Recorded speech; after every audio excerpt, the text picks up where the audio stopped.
원숭이띠가 사주에 외로울 고자가 들어있다면 스스로 외로워질 만한 행동을 하고 있다라는 거예요. 그게 이제 뭐냐면 너무 냉정하고 칼 같다는 거예요. 안녕하세요. 예, 안녕하십니까. 청주에서 서륜정사를 운영하고 있는 동재입니다. 네, 반갑습니다. 예, 반갑습니다. 오늘의 주제는 예. 2024년 갑진년 예. 남은 하반기에 원숭이띠 분들의 운세를 좀 알아볼 거고요. 예, 이분들도 좀 어떤 삶을 살아오신 분들이 많은지 말씀 한번 부탁드릴게요. 예. 자, 원숭이띠. 그러면 닭띠와 더불어서 우리가 보통 가을의 기운을 가지고 있다. 이렇게 얘기를 해요. 네. 자, 가을 그러면 뭔가 결단, 결정, 그리고 감성적이기보다는 논리적, 이론적이라는 거예요. 네. 그래서 사람이 좀 논리적이다, 합리적이다. 대신에 감정에 움직이지 않고 원리, 원칙대로 움직이는 사람이다 보니까 네. 다소 좀 냉정하다라는 느낌도 있어요.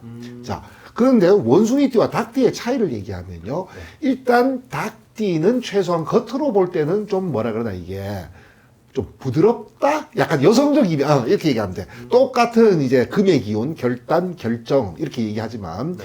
원숭이띠는 약간 남성적 이미지의 금의 기운이라면요. 네. 닭띠는 약간 여성적 이미지의 금의 기운이다 이렇게 얘기를 해요. 자, 그러다 보니까 다소 좀 사람이 보수적이기도 하겠죠 이게. 네.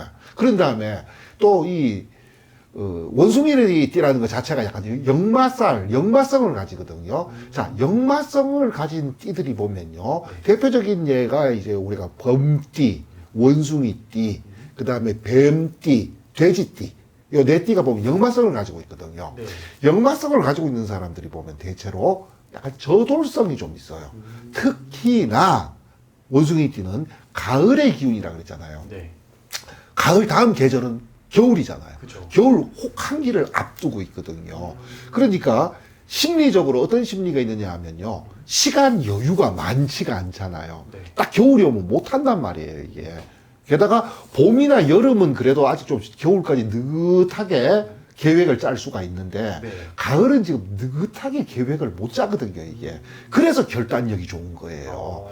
빨리 결정하고 빨리 딱 실행하고 조치를 취해버려야 되거든요. 그죠. 그래서 좋은 쪽으로 얘기하면 결단력, 결정력, 판단력이고 좀 약간 안 좋은 이미지로 얘기하면 그냥 뭐라 그러나 갖다 밀어붙이는 어떤 그 저돌성. 네. 그리고 지금 시간이 없다 보니 이 과정에 충실하기가 쉽지가 않잖아요. 네. 빨리 결과를 좀 추구하려고 하는 맞아요.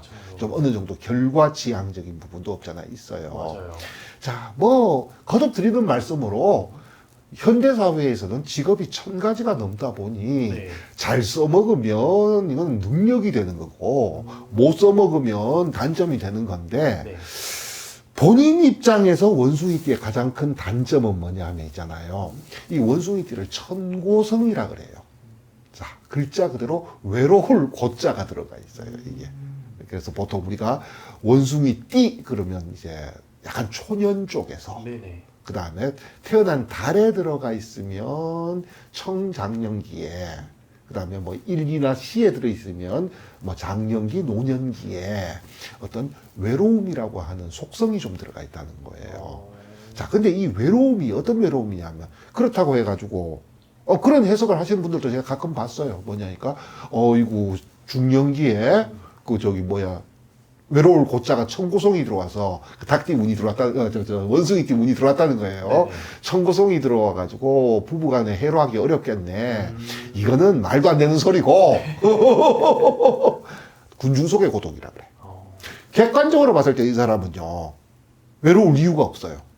그런데 본인 스스로는 뭐냐 하면요 항상 외롭다는 거예요. 맞아요. 그래서 우리가 보통 이 원숭이띠의 가장 큰 단점을 얘기할 때 군중 속의 고독이다 이렇게 얘기를 해요. 객관적으로 봤을 때 전혀 외로울 이유가 없는데 네. 본인은 항상 고독함을 느낀다라는 거예요. 그 이유를 갖다가 따져보면요. 네. 제가 사주 상담에서 많이 쓰는 말이 하나가 있어요. 나는 아무 짓, 정말 그런 상담 많이 해요. 나는 아무 짓도 안 했는데 네. 왜 이런 일이 생겨요? 거꾸로 물어보자고요. 아무 짓도 안 했는데 그 일이 왜 생겨? 그러니까 난 정말로 잘못한 게 아무것도 없는데 사주팔자 안에 그 글자 하나 들어갔다고 해서 그런 일이 생겨? 오히려 그게 더 이상한 얘기 아니에요? 그죠. 이게 뭐냐면 사주를 보는 이유는 뭐냐면 그 글자가 들어가면 그런 결과가 나올 만한 행동을 한다는 거예요.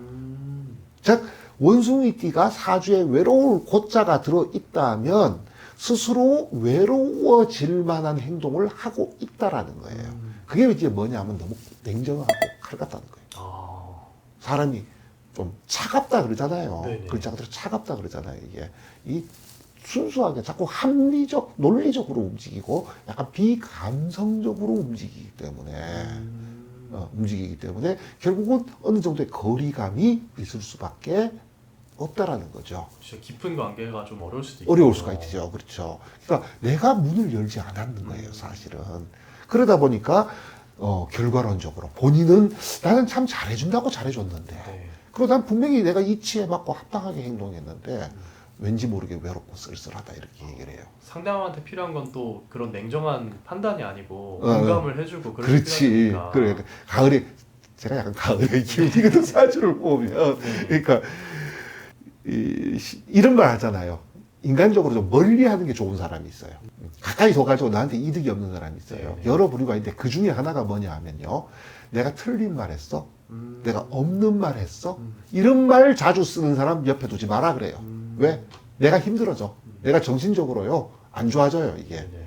약간 근데 그런 느낌이 없잖아요. 있다는 거예요, 이게. 자, 그렇기 때문에.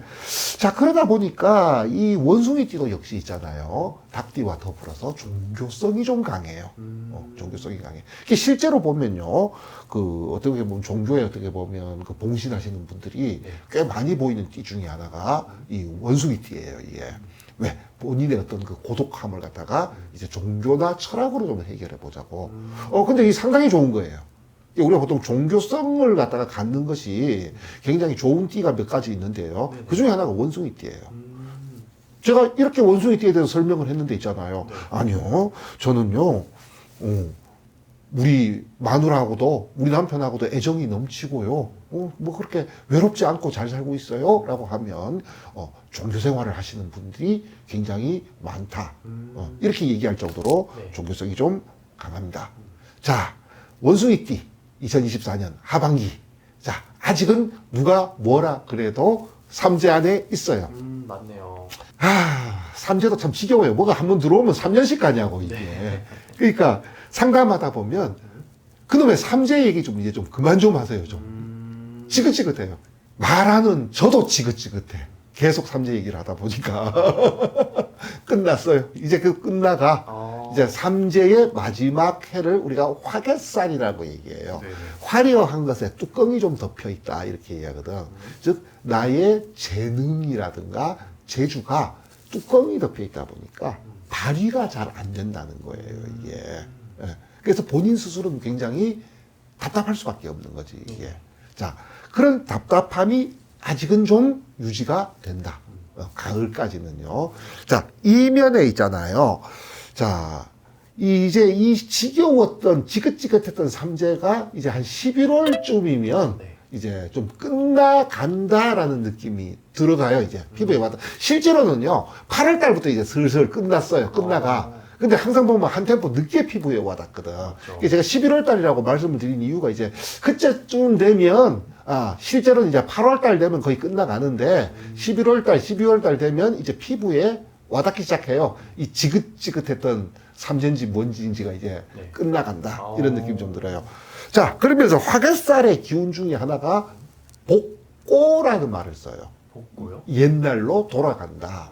그러다 보니까 이 복고의 운이 들어왔을 때는 무슨 복합, 복직, 그게 다시 복자예요. 네네. 이 뭔가 다시 되돌아간다. 이런 느낌이 드는 쪽에서 유리해요, 이게.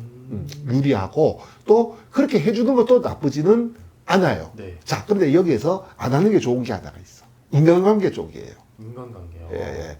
자, 과거에 무언가 안 좋은 기억을 가지고 헤어진 케이스가 있어요. 이게 뭐 친구가 될 수도 있고 네. 보통 연인 쪽에서 헤어진 옛 연인 쪽에서 다시 재회의 기회가 생겨요. 네네. 재회의 기회가 생기는데 자, 안 하는 게 좋다라는 말씀 게 뭐냐니까 요걸로 인해 가지고 탈제, 이 재물이 나간다는 거예요. 이게 탈제 기회가 생겨. 네. 자, 상식적으로 생각해도요, 우리가 사주 명리를 떠나가지고, 옛날에 피차서로 안 좋은 감정을 가지고 헤어졌던 사람이 느닷없이 니 요새 뭐하고 지내노? 하고 연락이 왔어. 네. 대체로 어떤 경우예요, 이 경우가? 돈 빌려달라. 하든가, 뭐, 저 보험 설계사 같은, 그러다 보니까, 맞아요. 인간관계에서 다시 복자가 들어가면 분명히 탈제와 연결이 돼요. 이게 재물이 새는 쪽하고 연결이 되는 게 연인 관계도 마찬가지예요. 최하 먹고 마시고 하는 데는 돈 들어갈 거 아니에요. 이게 평소 안 써도 될 돈이 들어갈 거 아니에요. 네. 이게 그러다 보니까 다시 되돌아간다라는 이 복자에 있어가지고 대단히 유리한 운이기도 하고 또 그런 기회가 제공되는 운이기도 하지만 가급적 피했으면 좋겠습니다라는 말씀을 드리는 경우는 뭐냐면 인간관계에 있어서 이 다시 복자는 있잖아요. 네. 그렇게 유리해 보이지는 않는다 이렇게 말씀을 드리고 싶어요. 네. 자, 이 화개살이라는 걸 또 우리가 흔히 하는 말로 이제 그동안 고초로 인해 가지고 이 속이 이제 꽉 여물었다 이런 의미를 가지고 있어요. 이게 이제 그 식물의 생장기로 얘기하면 있잖아요. 네. 이제 과일이 다 익은 단계예요. 다 익은 단계예요. 이게 뭔가 고생을 안 하고 좀 익으면 얼마나 좋겠냐면서도 이 운명이라는 건 그렇게 호락호락하지가 않더라고요. 이게. 자, 그러다 보니까 이제 슬슬 이제 다음을 위해서 준비하는 그런 시기가 다가왔다 이렇게 말씀을 드려요. 자, 원래 삼재가 끝나시는 원숭이띠, 쥐띠, 용띠 분들 축하드립니다. 저 양띠 내년부터 삼재 시작됩니다. 시작되는 사람들보다 낫잖아요. 그렇죠. 시작되는 분들보다 훨씬 낫겠지. 예. 알겠습니다. 이렇게 원숭이띠 분들도 이렇게 알아봤고 예. 이제 삼재 이제 한꺼풀 벗어나시면서 더 좋은 일 많으시길 또 바라겠네요. 예, 그렇습니다. 알겠습니다. 오늘 말씀도 감사드리고 여기서 마무리하겠습니다. 감사합니다. 감사합니다.